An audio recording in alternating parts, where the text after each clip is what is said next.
Alright, this is a new series based on a blog I did several years ago where I talked about the kind of random shows I was watching.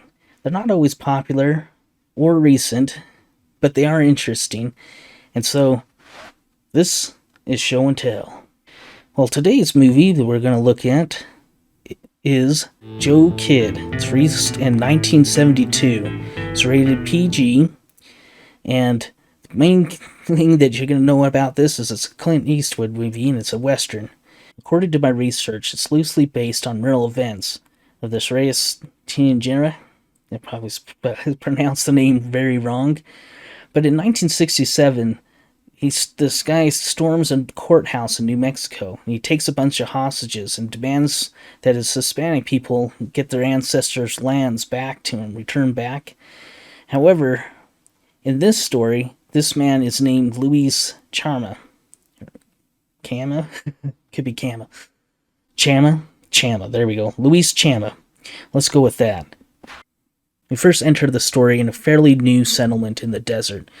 Joe Kidd is in jail. Sounds like he's in jail because he's drunk and he was hunting on some Indian lands. They have him kind of chained up to the bed with a few other cellmates. However, it's kind of time to talk to the judge, so they kind of show him the morning scene.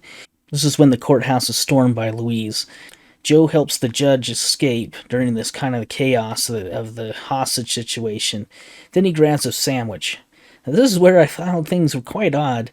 The time period on this movie is probably around in the early 1900s. And yet Joe has a nice slice of bread and some cold cuts, nicely packaged on the tray. He's in there, kind of in the tavern bar area, and he's slapping together the Sammy. You know, here's sliced cheese, grab some mayo must, slap that on there. It looked pretty good. I was thinking he probably should share that, because that was pretty yummy. But I was thinking, wait a minute. You're telling me in the 1900s, in the frontier town, you can make yourself a New York deli sandwich? That kind of seems a little weird. I definitely question that. But they leaned into it. A few days later, when Joe runs his train through the building, they still have a couple trays of the deli meat going on. Probably still fresh. That's some good stuff. But I think what happened is, it sounds like they kind of mixed the catering with the show with, hey, build your own sandwich. You know, hey, Clint, we don't want to pay somebody to make the sandwiches. Why don't you just make your own sandwich right there in the show, in the scene? It'll work.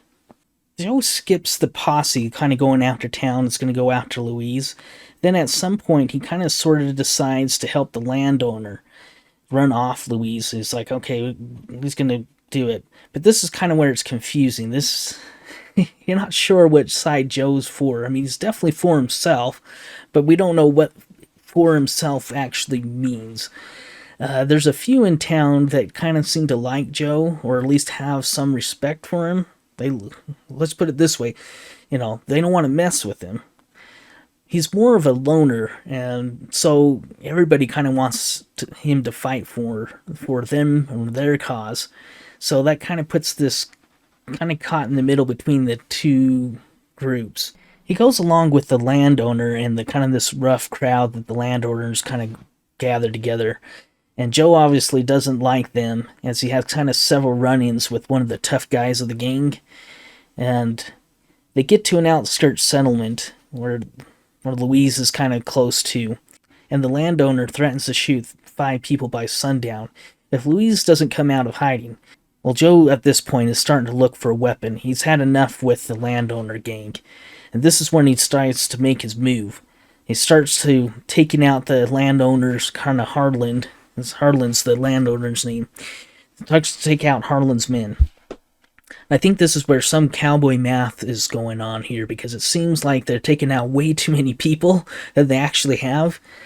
I think we'll need to take a look at that and see if that adds up. One thing we know, though, is 11 check in at the hotel after their big battle. Let's see if they hold to that after they have their next shootout. But Joe escapes the settlement, and meets up with Louise, and then kind of convinces Louise or kind of forces him, in a sense, to go to the courthouse, saying this is what you should do. You should go to the courthouse, and you'll get a fair trial. And Louise doesn't quite buy it, but he eventually goes with it. He tells Harlan that he's going to meet him out there.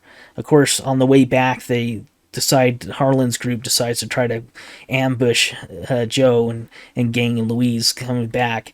It's where they have a little shootout, but Joe gets them, and they make it way back to town. And after they cut to the town where Harlan and Rainman are kind of like, they've got it all staked out. They got the town staked out. They got some people on the courthouse, and they've got people around the town.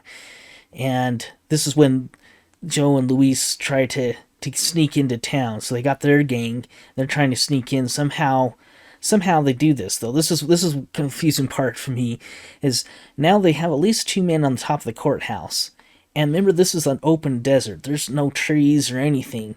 It's just kind of flat desert. I mean, there's mountains, but not much, not around the town. There's obviously very few obstructions. However, somehow, Joe and his gang managed to sneak into the town in broad daylight, steal the train, while Harlan's gang is completely oblivious. I don't know how they do it, but they do it. Harlan's men must be blind or deaf not to notice them.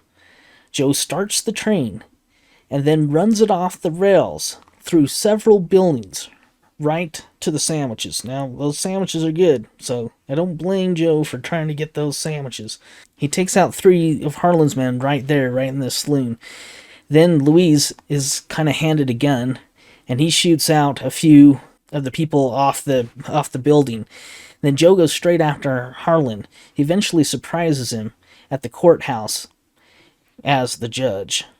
After this, the film wraps up with Joe and Helen riding off.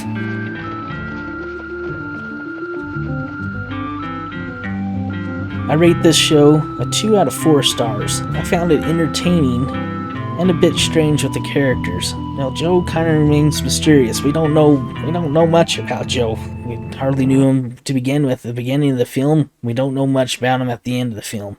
Just stays a mysterious character. But we do know one thing. Joe is one tough character. You don't want to mess with Joe.